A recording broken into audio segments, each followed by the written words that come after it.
Hey everyone, how's it going? Elliot here. Welcome back to the second channel. It's all cold and miserable outside. I've been editing a video for my main channel, which I cannot finish now until I get some more footage sent to me by someone else, otherwise I'd record it myself. And I thought I want to do something because I'm bored.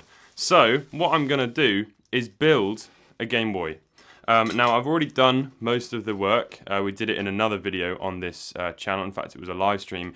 It was this IPS Game Boy Pocket, which was sent to me by a viewer that was faulty or never finished or whatever. And then I just finished it off. And it looks really, really cool. How do I change the colors? Oh yeah, there's a touch sensor on the top, that's it. So what I'm going to do is swap it over from this rather incomplete shell featuring the incorrect screen lens. Not sure if that's glass. I think it is glass. So I'll take that out and use that in another one. But I'm going to be swapping it over to this. Now I've had this for absolutely ages. This was sent to me by a guy who, not sure if he's still around, making Game Boy parts, that is. Bluish Squirrel. I haven't said that name in a while. And yeah, he made this for me ages ago. I commented on, I think, his Instagram. And I said, oh my god, I really want one of these because they're so cool. It's a Game Boy Pocket shell, but obviously in the form of a Game Boy Light, the Pokemon Center edition. And yeah, so he sent me one as a little sort of present years ago. And I never, ever did anything with it because I was always saving it for something really cool. And I feel like an IPS kit is pretty damn cool.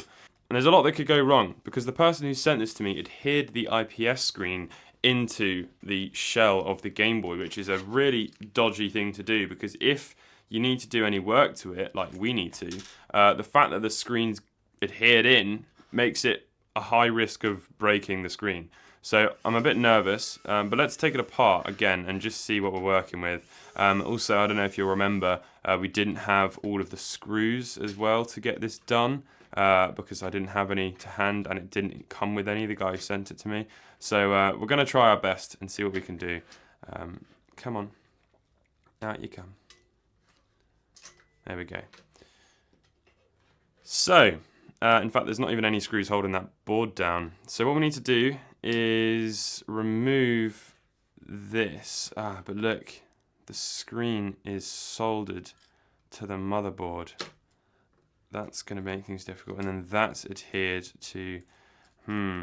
I was hoping not to have to get the soldering iron out. Okay, look, we can take this little touch sensor out. It should be quite easy.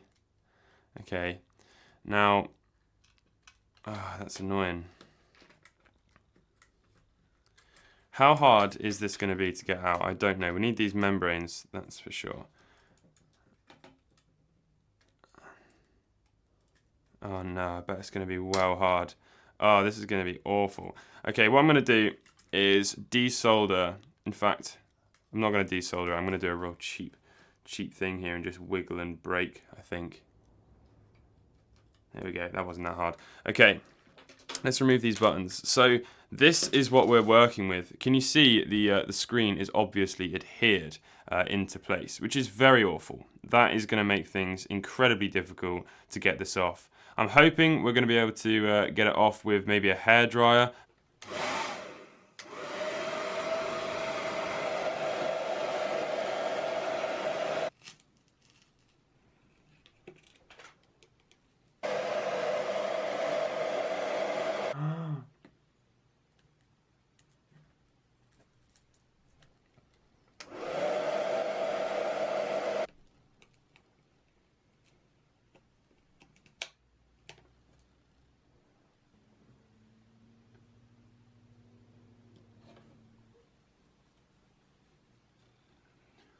So one of the things that this person has done is cut the plastic shell inside in order to fit the IPS screen.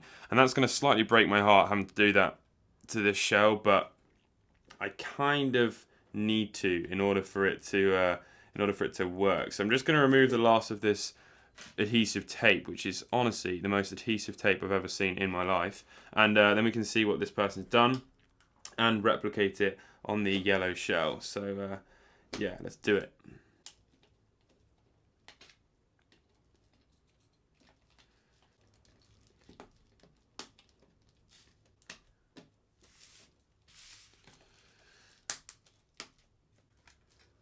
So that actually fits. The only thing we need to do, which this person has also done, is cut down the LED indicator hole slightly.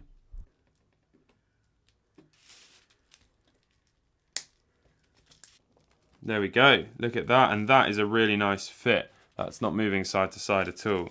Okay, so the next thing we need to do before we go any further is test to see if the screen is still working.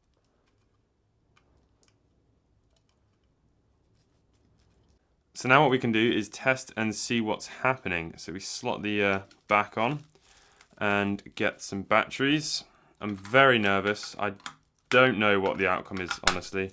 And let's switch it on.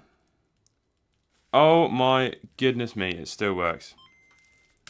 Alright, I've swapped over to this camera because the battery is now fully charged, so I figured it would just look a lot better.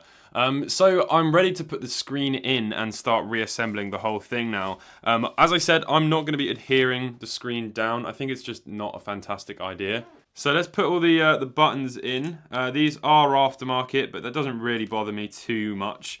This whole thing is aftermarket. Literally the only thing that isn't is going to be the motherboard.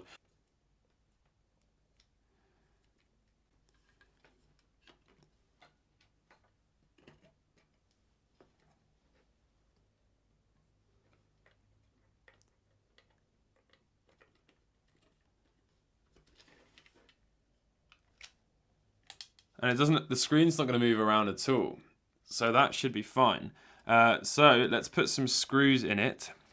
And it did come with a bag of screws. I know they're going to be aftermarket, but this is an aftermarket shell, so sometimes that's actually the right thing to do. So we can fit the touch sensor back in again. Okay. Put the back on.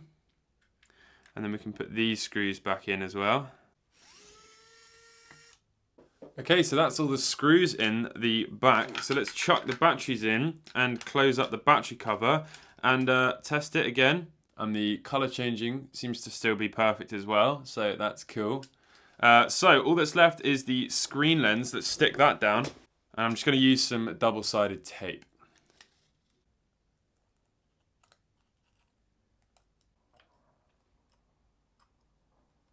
Boom. Just like that. That looks absolutely amazing. What better game to try than a Tetris Minuet copy? Oh. Maybe it needs a clean? No, we're good. Okay. Speaker works. And the screen seems to be perfectly centered. There's no borders or anything. And the touch sensor works fine. This is so cool. Oh my god, I'm so happy with it. It's perfect. It's absolutely perfect. I can't believe we managed to do this. I was thinking this was pretty much going to be a write-off. This just went from being something that was kind of incomplete to something very fully functional that I will use all the time. Oh, I'm so happy with that. Absolutely stunning. So the only thing left to do is stick the sticker on the back. I have actually got some stickers, some Japanese Game Boy Pocket stickers. There is actually one on the back of here. And I'm wondering if it's worth using the hairdryer just to try and get that off. Might do that.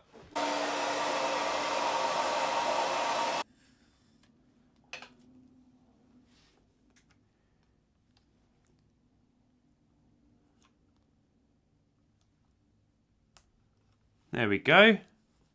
That'll do. Look at that.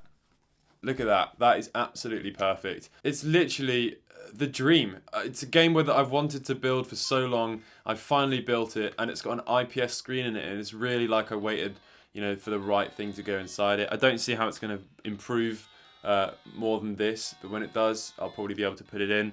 If you hold the touch sensor down, it adds the pixel like lines to it as well, the sort of scan line type thing. So that really does look authentically like a Game Boy Light. I'm so happy with that. I really hope you've all enjoyed this video. If you did, please leave a thumbs up. And thank you very much for watching the second channel videos. I am so grateful. I'll catch you all in the next one. Peace.